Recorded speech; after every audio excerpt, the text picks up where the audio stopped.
2 সপ্তাহ বন্ধ থাকার পর আবারও স্বাভাবিক হতে শুরু করেছে কক্সবাজারের টেকনাফ থেকে বিকল্প পথে সেন্ট মার্টিনের নৌযান চলাচল। এতে প্রবাল দ্বীপের বাসিন্দারা সন্তুষ্টি প্রকাশ করেছেন।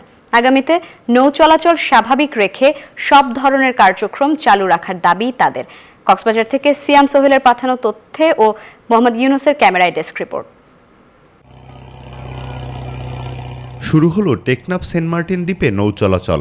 ৩৩ দিন পর সেন্ট মার্টিনের মানুষ আসলো দেশের মূল ভূখণ্ডে। রোববার টেকনাফের নৌঘাট থেকে 2টি ট্রলার সেন্ট মার্টিনের উদ্দেশ্যে যাত্রী ও পণ্য সামগ্রী নিয়ে দ্বীপে পৌঁছে।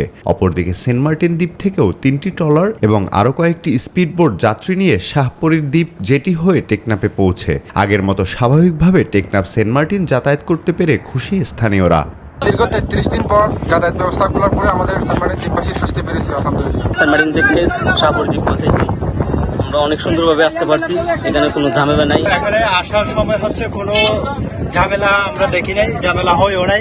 বিজিবির পরামর্শ মতো ট্রলার ও স্পিডবোটের আগে ও পেছনে বাংলাদেশের পতাকা টাঙিয়ে টেকনাফ ও সেন্ট মার্টিনের নৌরুট পাড়ি দিতে কোনো ধরনের সমস্যা হয়নি বলে জানিয়েছেন বোট মালিক সমিতি।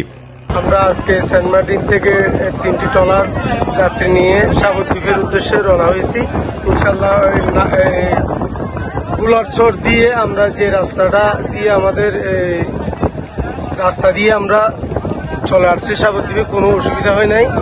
স্থানীয় প্রশাসন জানান এখন স্বাভাবিক পথে সেন্ট মার্টিনে যাচ্ছে খাদ্যপণ্য। টেকনাফে ফিরছেন সাধারণ যাত্রীরা। শিগগিরই পুরোপুরি স্বাভাবিক হবে পরিস্থিতি।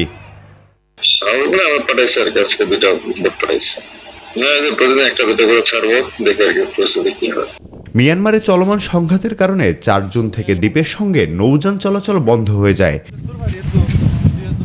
Desk report, news 24।